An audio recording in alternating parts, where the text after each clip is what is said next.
오늘 우리가 다 함께 나눌 말씀은 골로새서 2장 6절부터 7절 말씀입니다. 본문을 제가 봉독하겠습니다. 그러므로 너희가 그리스도 예수를 주로 받았으니 그 안에서 행하되 그 안에 뿌리를 박으며 세움을 받아 교훈을 받은 대로 믿음에 굳게 서서 감사함을 넘치게 하라. 아멘. 제가 성장기를 보낸 1990년대 파주에서 외국인을 보는 것은 쉬운 일이 아니었습니다. 그러나 지금은 파주에서 어렵지 않게 외국인들을 볼 수 있습니다. 그 이유는 20-30년 만에 파주가 관광도시로 거듭났기 때문이 아닙니다. 파주에서 만날 수 있는 외국인들은 파주에 여행 온 사람들이 아닙니다. 그들은 파주에 사는 사람들입니다. 세계화와 지구촌 시대에 발맞춰 우리나라도 빠르게 다문화 사회로 변모해가고 있습니다. 이때 우리에게 중요한 것은 다양한 문화에 대하여 존중하는 태도를 지녀야 한다는 것입니다. 그것은 분명한 사실입니다. 그러나 또한 우리는 이러한 시대일수록 다양한 문화를 지니고 있는 사람들을 어떻게 이 한국이라는 사회에 결속시킬 것인지를 고려하며 그들에게 한국에서 살아가기 위해서는 어떠한 약속을 따라야 하는지 교육하는 제도적 방편들을 마련해야 합니다. 한 가지 일례를 들어 설명하자면 우리나라는 운전을 할 때 우측 통행을 해야 합니다. 반면 일본은 좌측 통행입니다. 우리는 이러한 다름에 대하여 얼마든지 다문화를 인정할 수 있습니다. 우리는 우측 통행이 좌측 통행에 비해 얼마나 우월한 것인지를 논증할 마음이 전혀 없습니다. 어느 것도 우월한 것은 없습니다. 하지만 우리가 또한 분명히 알고 있어야 하는 것은 그 둘이 공존하는 방법은 없다는 것입니다. 로마에 오면 로마법을 따라야 하듯이 한국에 왔으면 한국법을 따라야 합니다. 그런데 만일 어떤 사람이 자기네 나라에서는 도로에서 좌측 통행을 한다고 해서 우리나라에 와서도 좌측 통행으로 살아가려고 한다면 어떻게 되겠습니까? 아예 할 수가 없는 것입니다. 그러니까 우리가 아무리 다문화 시대를 살아간다고 하고 다른 문화들을 존중한다고 하더라도 우리가 함께 공존하기 위해서는 반드시 하나의 일치된 사회적 합의가 필요합니다. 우리나라에서는 우측 통행을 해야 하는 것을 가지고 한국에 오니까 한국은 좌측 통행하는 자기들의 나라와 문화에 대한 존중이 없다면서 기분 나빠하는 것은 아주 어리석은 것이고 끝까지 자기는 좌측 통행을 하겠다고 우기며 고집을 부리는 것은 고집불통이 되거나 아무리 좋게 말해도 코미디나 괴짜가 되는 것입니다. 이처럼 그리스도 안에 뿌리를 받고 세움을 받아서 그 교훈을 받은 대로 믿음에 굳게 서서 살아가기 위해서는 해야 하는 약속이 있습니다. 그리스도인이 될 때 우리는 당연히 저마다의 개성을 존중받게 됩니다. 70-80년대 미국에 이민을 가서 온갖 인종차별을 당한 동양인들에 대한 애환을 생각해 봅시다. 70년대 미국으로 이민을 간 나카무라 씨는 미국에서 지내며 온갖 인종차별을 당하고 있었습니다. 그런데 그러던 어느 날 교회에 가서 자신을 있는 모습 일본인 그대로 받아들여주는 공동체를 경험하게 되었습니다. 그리스도인이 된다는 것은 그러한 것입니다. 하나님께서는 우리를 있는 모습 그대로 품어주십니다. 그런데 나카무라 씨가 교회 모임을 잘 마치고 그 교회에서 위안을 받고 그 위안으로부터 용기를 얻어서 이제 나는 이 미국 땅에서도 당당하게 일본인으로 살아가겠노라며 좌측통행으로 차를 몰고 집에 가겠다고 합니다. 그러자 나카무라 씨의 다름을 온전히 인정해주고 존중해준 그 공동체에서 역시 나카무라 씨에게 우리는 당신의 그러한 다름을 인정하고 지지한다 라고 합니다. 잘 한번 가보라고 그렇게 이야기합니다. 그러면 그 모습이 제대로 된 환대의 공동체라고 할 수 있겠습니까? 그것은 사실 환대의 공동체인 줄 알았는데 환자의 공동체인 것입니다. 제대로 된 환대의 공동체라면 그를 있는 모습 그대로 잘 받아주지만 그러나 아무리 그렇다고 해도 좌측통행으로 집에 갈 수는 없다라고 말해주어야 합니다. 그리스도인이 된다는 것 역시 마찬가지입니다. 예수님께서는 우리의 모든 아픔을 이해하시는 분이십니다. 예수님께서는 우리의 모든 상처를 싸매주시는 분이십니다. 예수님 사실 저희 나라에서는 좌측통행하고요. 저는 그런 나라에서 살다 왔어요. 라고 말을 하면 예수님께서는 좌측통행하던 우리에 대해서 아유 참 미개한 문화를 가지고 있구나 라고 무시하지 않으십니다.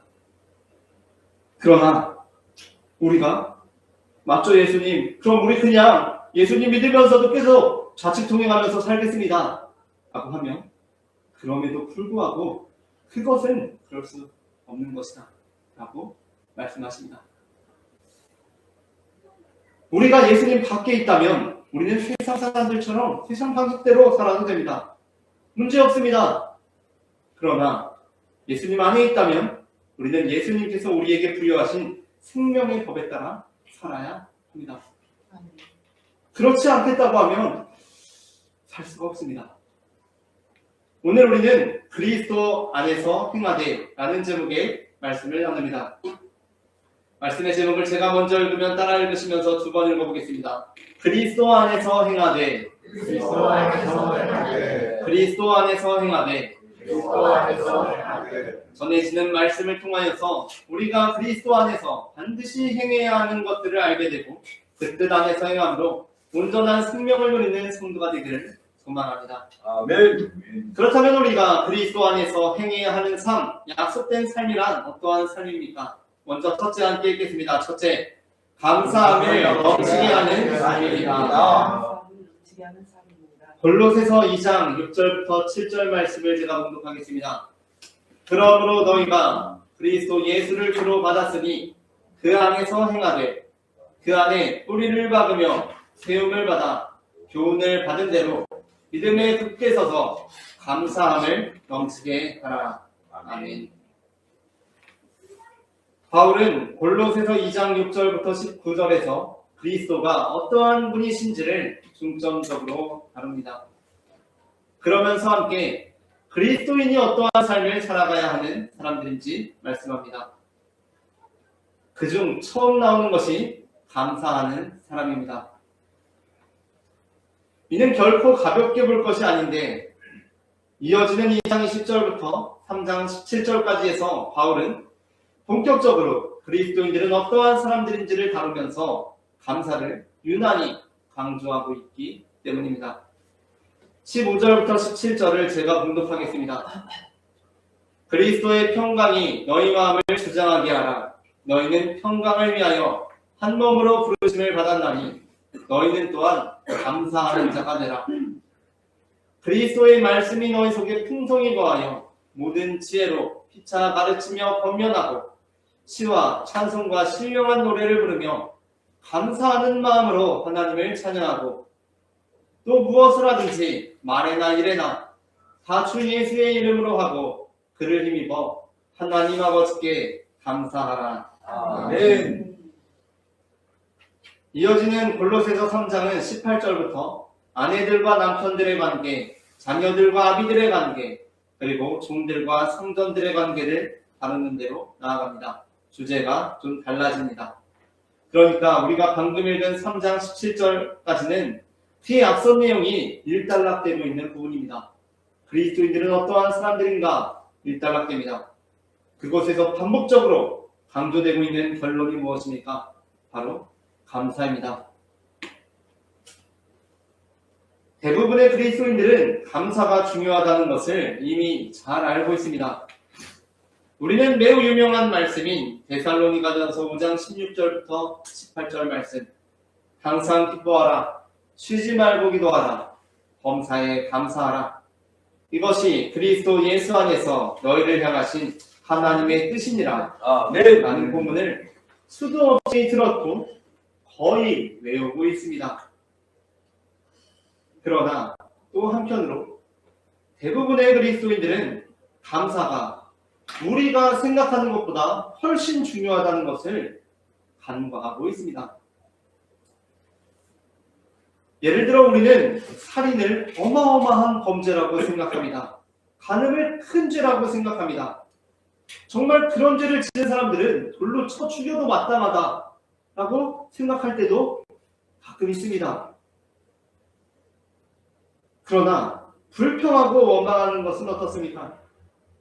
그냥 그 정도는 그럴 수 있는 일이라고 생각합니다. 하지만 성경의 입장은 그렇지 않습니다. 성경은 시작하면서부터 우리가 우리의 삶에 대해 어떠한 태도를 지녀야 하는지 요셉을 통해 보여주고 있습니다. 요셉을 통해 우리에게 보여주는 삶은 무엇입니까? 그리스도인은 우리 삶에 벌어지는 불행들에 불평하거나 원망하거나 낙담하는 사람들이 아니라는 것입니다. 그리고 이어지는 이스라엘 족속을 통해 우리에게 보여주는 것은 더 분명합니다. 하나님께 감사하지 않고 불평하고 원망하는 것은 하나님의 준엄하신 심판을 받는 중대한 죄악이라는 것입니다. 그러니까 우리가 하나님을 사랑한다면, 우리가 하나님께 정말 구원받을 사람들이라고 확신한다면, 우리가 하나님을 아버지라고 생각한다면 우리는 하나님의 체면을 좀 생각할 필요도 있습니다. 이스라엘 백성들은 정말 평안한 인생을 살아감에도 불구하고 원망하고 불평함으로 심판받은 사람들이 아닙니다. 이스라엘 사람들은 광야 생활하는 가운데 불평하다가 심판을 당했습니다. 원망했다가 징벌을 당했습니다. 그런데 우리는 물론 참 어려운 생활을 하시는 분들, 인생에서 정말 큰 아픔을 경험하신 분들도 계시겠지만 상당수의 현대 한국교회 그리스도인들은 아무리 그래도 광야 생활을 했던 이스라엘 족속보다는 나은 삶을 살아갑니다. 그런데 우리는 원망하고 불평하며 살아가면서도 하나님께서 우리를 구원해 주시리라고 확신합니다. 그런데 그것이 진리의 말씀인데, 그렇게 하나님께서 우리를 구원하실 때 그 모습을 보고 있는 이스라엘 백성들에 대해 하나님께서 얼마나 민망하시겠습니까? 마태복음 25장에서 예수님께서는 열 처녀 비유를 들려주십니다. 그리고 우리에게 깨어있으라 하십니다. 그런데 사실 열 처녀 비유의 본문에서 열 처녀는 모두 졸았습니다. 깨어있었던 처녀가 없습니다. 그러니까 본문에서 깨어있으라는 것은 기름을 준비해 두라는 표현의 다른 표현입니다. 그렇다면 기름을 준비한다는 것, 깨어있다라는 것은 무엇입니까? 골로새서 4장 2절은 이렇게 말씀합니다. 기도를 계속하고 기도에 감사함으로 깨어있으라. 아멘. 감사가 없는 기도, 감사가 사라진 기도, 감사와 무관한 기도는 잠든 기도요, 병든 기도요, 죽은 기도입니다. 그렇다면 바울은 왜 그렇게 감사에 대하여 강조하는 것입니까? 그 이유는 감사가 모든 죄악을 떠나고 하나님의 뜻에 동참하는 길이 되기 때문입니다. 예수님께서는 사람을 미워하는 자마다 살인한 자요, 사람을 보고 음욕을 품는 자마다 간음한 것이라고 말씀하셨습니다. 모든 죄악된 행위는 그 마음으로부터 시작되고 그 마음이 범죄한 순간 그것은 행위로 나타나지 않았다고 하더라도 범죄한 것입니다. 그렇다면 우리가 살인과 간음을 비롯한 모든 죄악으로부터 떠날 수 있는 방법은 무엇입니까? 감사하는 것입니다. 감사는 모든 인생의 문제를 해결하는 열쇠이고 모든 영혼의 질병을 치료하는 만병통치약이며 세상 사람들로 하여금 그래, 저 사람 그리스도인이구나 라고 알아보게 하는 그리스도인의 징표입니다. 나는 예수님 안에 있지만 감사하지 않으면서 불평하며 원망하며 살아보겠노라고 하는 것은 나는 한국에서 좌측으로 운전하며 살아보겠노라고 하는 것과 똑같은 것입니다. 그것은 그 스스로를 파멸로 이끌고 다른 모든 사람들에게도 불행을 가져다주는 삶을 살아가겠노라고 스스로 선언하는 것과 다름이 없습니다. 예수님께서는 그러한 시민의 의견을 존중하지 않으십니다. 다음으로 둘째, 함께 읽겠습니다. 둘째, 우리를 향한 비판으로 인해 흔들리지 않는 사람입니다. 골로새서 2장 13절부터 17절을 제가 봉독하겠습니다. 또 범죄와 육체의 무할례로 죽었던 너희를 하나님이 그와 함께 살리시고 우리의 모든 죄를 사하시고 우리를 거스르고 불리하게 하는 법조문으로 쓴 증서를 지우시고 제하여 버리사 십자가에 못 박으시고 통치자들과 권세들을 무력화하여 드러내어 구경거리로 삼으시며 십자가로 그들을 이기셨느니라. 그러므로 먹고 마시는 것과 절기나 초하루나 안식일을 이유로 누구든지 너희를 비판하지 못하게 하라. 이것들은 장래일의 그림자이나 몸은 그리스도의 것이니라. 아멘. 아멘. 골로새 교회는 바울이 에바브라라는 그리스도인을 통해 전해들은 교회로서 바울이 직접 설립하거나 방문한 일이 없는 교회입니다. 그렇게 에바브라를 통해 바울이 듣게 된 골로새 교회의 상황이란 골로새 교회가 여러 이단들에 의해 흔들리고 있는 상황이라는 것이었는데 그중 가장 강력했던 것은 여느 다른 초대교회에서와 마찬가지로 율법주의였습니다. 그래서 바울은 골로새 교회에게 먹고 마시는 것과 절기나 초하루나 안식일을 이유로 누구든지 너희를 비판하지 못하게 하라고 합니다.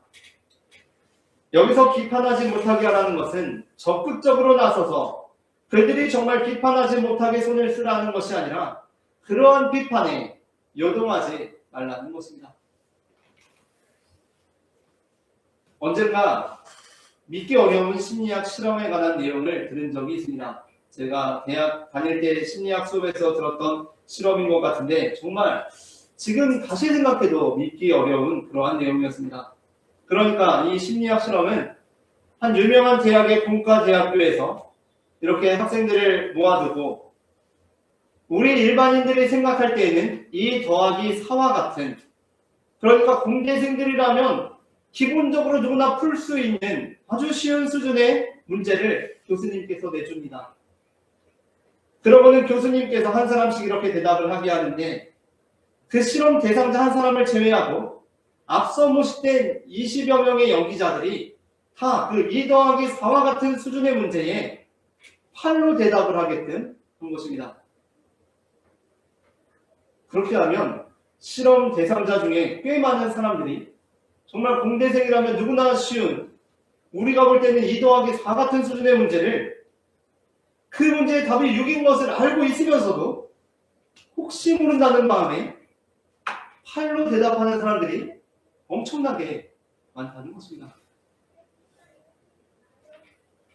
그런데 거기서 이제 한 걸음 더 나아가서 실험을 조금 발전시켰습니다. 그래서 그 직전에 6이라고 말하는 사람을 한 명, 그 사람 직전에 한 명 넣어두었습니다. 6을. 그런데 그냥 넣어둔 게 아니라 그 사람 6이라고 했을 때 교수님을 비롯해서 다른 학생들이 그것을 비웃고 그 사람을 아주 이상한 사람처럼 쳐다보도록 분위기를 조장하게끔 만들었습니다. 그러자 그렇게 하니까 그 비웃음 후에 8을 말하는 결과는 더 높이 올라갔다는 것입니다. 2 더하기 4가 분명히 6인데 6을 말하지 못하고 사람들이 다 8이라고 하고 6이라고 말하는 사람을 비웃으니까 8이라고 말한다는 것입니다. 지금 생각해도 참 믿기 어려운 실험이긴 한데 또 한편으로 생각해보면 그럴 것도 같습니다. 우리는 얼마나 사람들의 시선과 평가에 휘둘리는 존재입니까? 내가 판단할 때 답이 확실히 6이더라도 모든 사람들이 8이라고 하면 혹시 몰라서 8이라고 하는 경우가 훨씬 더 많은 것 같습니다. 더군다나 인생의 문제라는 것은 2 더하기 4처럼 딱 떨어지는 문제도 아니지 않습니까? 6이라는 정답에 대해서 내가 그 정도의 확신을 가질 수 있는 인생의 문제는 거의 없습니다.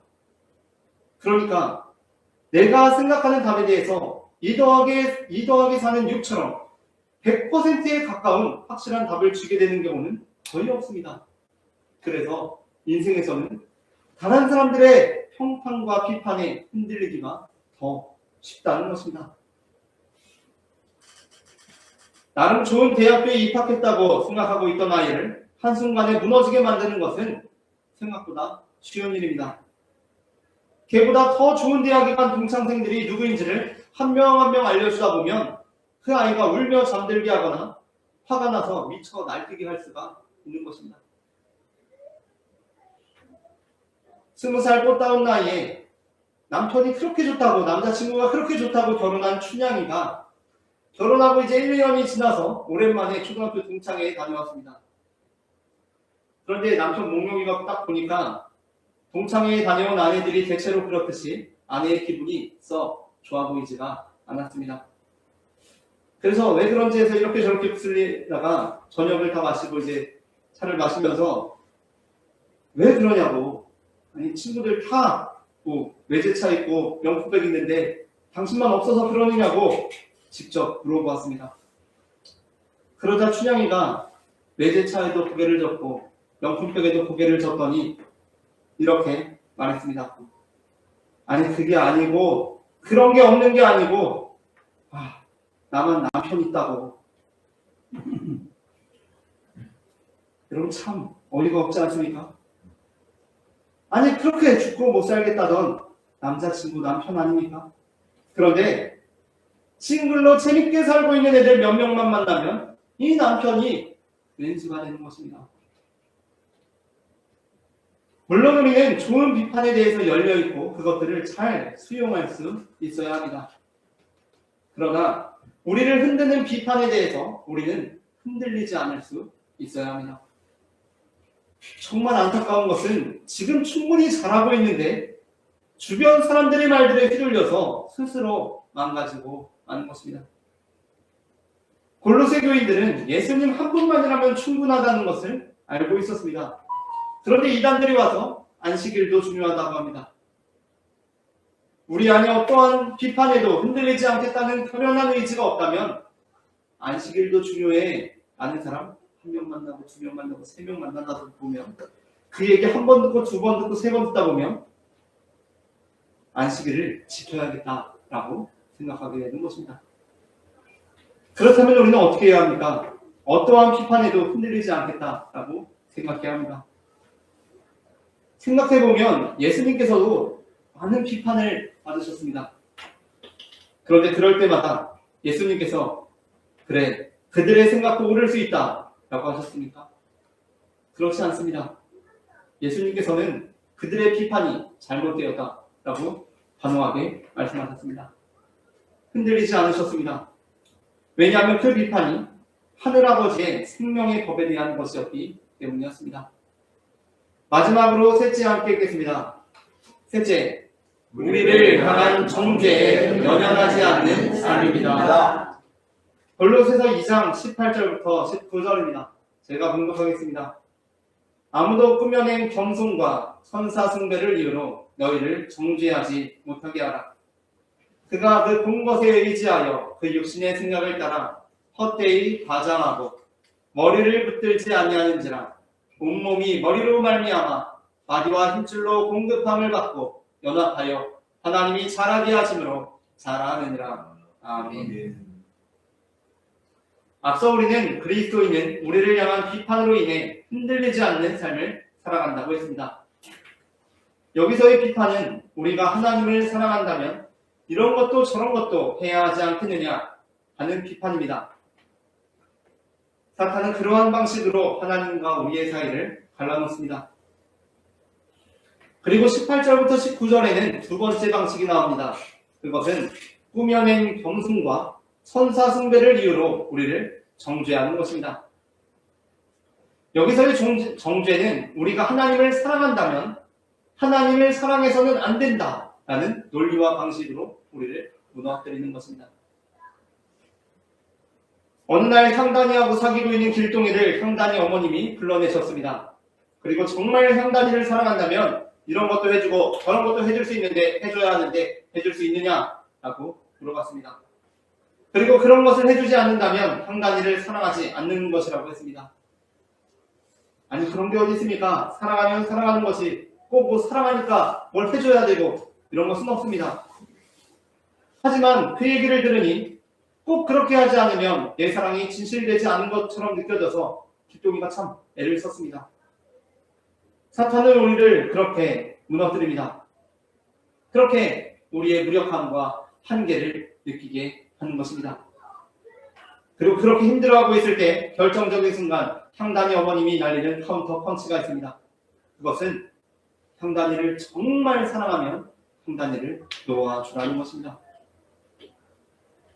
그러니까 비판과 정죄는 사탄의 두 가지 전략입니다. 골로새 교회의 틴탄 2단 사상 중에는 천사 숭배의 사상이 있었습니다. 이 사상은 인간의 겸손함, 그 믿음으로부터 근거를 찾았는데 핵심은 우리 인간들, 골로새 교인들 너희는 너무나 비천한 존재이기 때문에 하나님께 직접 영광을 올려드릴 수 없다는 것이었습니다.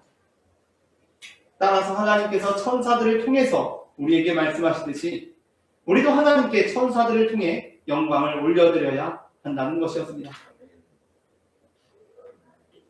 바울은 그리스도인들에게 이러한 정죄에 연연하지 말라고 합니다. 왜냐하면 그러한 주장들은 머리 대신 그리스도를 직접 붙드는 것이 아니라 손이 손목을 붙드는 것과 마찬가지이기 때문입니다. 물론 손과 손목은 함께 보호해 주어야 합니다. 그러나 영적인 면에서 손도 손목도 발도 다리도 붙들어야 할 것은 오직 머리 대신 그리스도이십니다. 우리는 예수 그리스도라는 뿌리로부터 여러 연결고리를 거쳐 달려있는 가지가 아닙니다. 우리는 예수 그리스도라는 나무에 직접 개별적으로 달려있는 가지들입니다.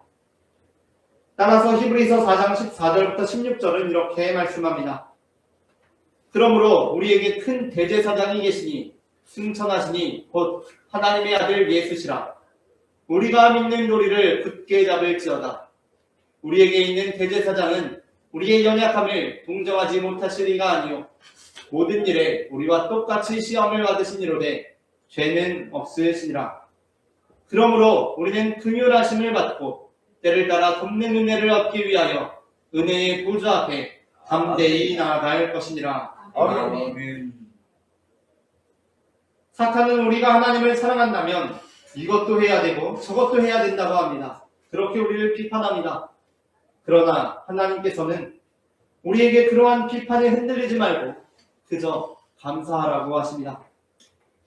사탄은 우리가 하나님을 사랑한다면 하나님께 직접 나아가서는 안 된다고 우리를 정죄합니다. 그러나 하나님께서는 우리에게 그러한 정죄에 연연하지 말고 은혜의 보좌 앞에 담대하게 나오라고 하십니다. 아멘. 말씀을 마칩니다. 그리스도 안에서 행한다는 것은 감사를 넘치게 하는 삶을 살아간다는 것이고 우리를 향한 비판에도 흔들리지 않는 삶을 살아가는 것이며 아멘. 우리를 향한 정죄에 연연하지 않는 삶을 살아가는 것을 의미합니다. 아멘. 우리가 주님의 생명의 법을 따라 살아가는 성도가 되기를 소망합니다.